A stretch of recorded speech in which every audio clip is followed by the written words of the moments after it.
Oh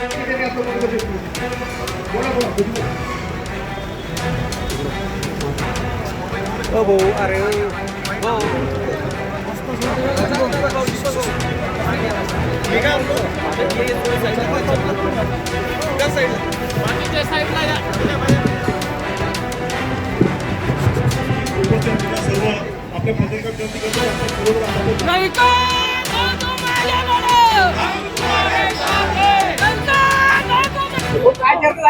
गेल्या 5 दिवसापासून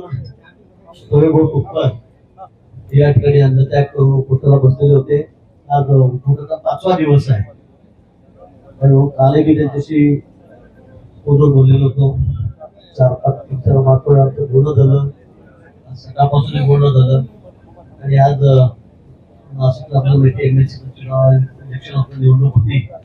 त्यानंतर मी रात्री उशिरा जामनेरला आलो. आता त्या ठिकाणी आलेलो आहे. त्याला विनंती केली की 5 दिवस आपण उपोषणाला बसलेला आहात. डॉक्टरांनी तपासणी केल्यानंतर अनेक आपले शारीरिक त्रास आपल्या या ठिकाणी आहेत. रेटिंग त्या ठिकाणी कमी होतंय. त्यामुळे मला असं वाटतं की आपण उपोषण सोडावं आणि या संदर्भामध्ये मी माननीय मुख्यमंत्री महोदय यांच्याशी चर्चा केलेली आहे. आणि रवी भाऊंचं म्हणणं होतं की इथे तरी प्रश्न सुटणार नाही.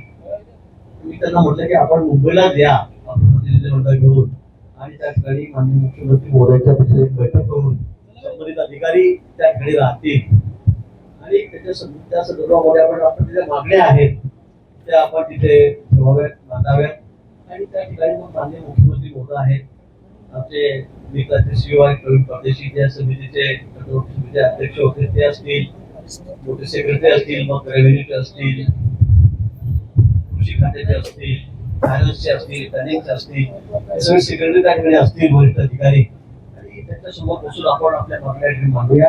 ज्या ज्या शक्य आहेत त्या करण्यासारख्या आहेत त्या सगळ्यावर आपण योग्य असा निर्णय त्या ठिकाणी करू. सरकार शेतकऱ्यांच्या बाबतीमध्ये त्यांना जाण आहे आणि म्हणून माझे देवेंद्र जे आहे ते अतिशय सकारात्मक आहे. आपलं सरकार आहे, मुख्यमंत्री शिंदे साहेब होतील, आमच्या काही असतील पवार, ते सगळेजण त्या ठिकाणी सकारात्मक आहोत. शेतकऱ्यांच्या अडचणीची जाणीव आम्हाला या ठिकाणी आहे आणि यावर्षी तर दुष्काळी वर्ष आहे. विरोधी प्रभावामुळे पाऊस कमी पडणार आहे आणि मोठ्या संकटाला आपल्याला सामोरं जायचं आहे. त्यामुळे निश्चित आपलं म्हणणं ऐकल्यानंतर माननीय मुख्यमंत्री महोदय त्या बाबतीमध्ये चांगला निर्णय त्या ठिकाणी घेतील अशी मला अपेक्षा आहे, खात्री आहे. म्हणून मी गव्हर्नमेंटला विनंती केलेली आहे आणि आमच्या विनंतीला मान देऊन त्यांनी आपला उपोषण सोडलेलं आहे. त्याबद्दल मी त्याच्या ठिकाणी आभार मानतो. आणि या आठवडाभरामध्ये म्हणजे 4-5 दिवसामध्ये, उद्या शनिवार रविवार आहे, येणाऱ्यानंतर पहिल्याच आठवड्यामध्ये कारण अधिवेशन आहे आपल्याला कल्पना आहे आणि त्यातून 7 दिवसाचा वेळ काढावा लागेल आपल्याला आणि त्या वेळ काढून माननीय मुख्यमंत्री महोदयांची वेळ बैठकीची मी त्या ठिकाणी घेतो. आपण आपले 7-8 लोक सोबत घेऊन आपल्या टीम मध्ये आपण त्या ठिकाणी यावं. निश्चित आपण आम्ही चर्चा त्या ठिकाणी करू आणि यातून शेतकऱ्यांना निश्चित काय काय अजून देता येईल, तुमच्या मध्ये काय कमी आहे, जास्त आहे, सगळ्या बाबतीमध्ये असेल. आपल्या 25-27 मागण्या या ठिकाणी आहेत.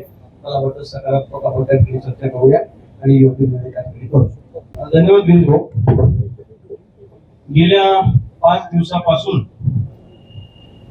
महाराष्ट्रातल्या शेतकऱ्यांना सरसकट विनाशर्त विनाअट कर्जमाफी मिळावी आणि 2024-25 चा हक्काचा पीक विमा मिळावा यासह अजून 23 मागण्या घेऊन मी अन्नत्याग आंदोलनाला बसलेलो होतो. आज 5व्या दिवशी माननीय मुख्यमंत्री देवेंद्रजी फडणवीस यांच्या वतीनं जलसंपदा मंत्री गिरीश भाऊ महाजन या उपोषण मंडपाला भेट द्यायला आले. त्यांनी आमच्या सगळ्या मागण्या समजून घेतल्या आणि येणाऱ्या 4 दिवसामध्ये माननीय मुख्यमंत्री आणि कर्जमाफीची समिती आणि निकष बदलणारी जी समिती आहे अशा दोन्ही समित्यांबरोबर आणि मुख्यमंत्र्यांबरोबर सविस्तर बैठक करू आणि चर्चा करून त्यातून मार्ग काढू असा शब्द त्यांनी दिलेला आहे. आम्ही 4-5 दिवस सरकारची वाट बघू. अन्नत्याग आंदोलन गिरीश भाऊंच्या आणि सरकारच्या विनंतीवरून आज मी स्थगित केलेलं आहे आणि 4-5 दिवसाची सरकारला आम्ही मुदत देऊ. बैठक होऊन काय मार्ग निघतो, 4-5 दिवसात मार्ग निघाला नाही किंवा सकारात्मक चर्चा झाली नाही तर अन्नत्याग नाही पण लोकशाही मार्गाने महाराष्ट्राच्या कानाकोपऱ्यात आमची आंदोलन सुरूच राहतील. आम्ही थांबणार नाही. लढाई संपलेली नाही, लढाई जारी रहेगी. पण सरकारसोबत चर्चा सविस्तर होणं गरजेचं आहे. त्यांना ग्राउंडची परिस्थिती पण सांगणं गरजेचे आहे. किमान या आंदोलनामुळे सरकार चर्चेला तयार झालं, आमचे प्रश्न त्यांच्या समोर गेले आणि त्यातून काही मार्ग सकारात्मक निघावा अशी अपेक्षा आहे. नाही निघाला तर पुन्हा एकदा 4-5 दिवसानंतर महाराष्ट्रातला शेतकरी तुम्हाला रस्त्यावर दिसेल. माझं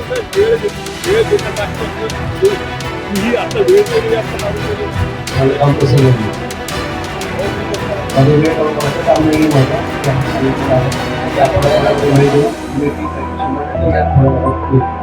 25 पैकी तुम्ही 4-5 स्थानिक मागण्या होत्या त्याला माझे नाही मला तसा अधिकार नाही मला हे म्हणणं नाही की इथे असं चांगली तुम्ही सांगितल्याप्रमाणे जी जिल्हाधिकारी याकडे आहे आणि तिच्या याकडे शक्यतो याकडे करू आणि त्या अनुषंगाने माझे मधल्या काळामध्ये 1-2 वर्ष नंतर सोडले तो सोयाबीन कापसाला भाव मिळाला. मध्ये 1-2 वर्ष थोडं वगैरे आलं आणि नंतरच्या काळामध्ये या 4-5 वर्षात भाव आला. दुर्दैवाने आम्ही कर्जबाजारी झालो आणि कर्जबाजारी झालो म्हणून कर्जमाफी मागण्याची वेळ आली. अनेक लोकांना असं वाटतं की हे सातत्याने कर्जमाफी मागतात कर्जाच्या भिकारी कर्जबाजारी पण असं नाही. कारण शेतीमालाच्या भावामध्ये आम्हाला सरकारने लुटलेलं आहे आणि त्या सरकार म्हणजे कोणतेही असो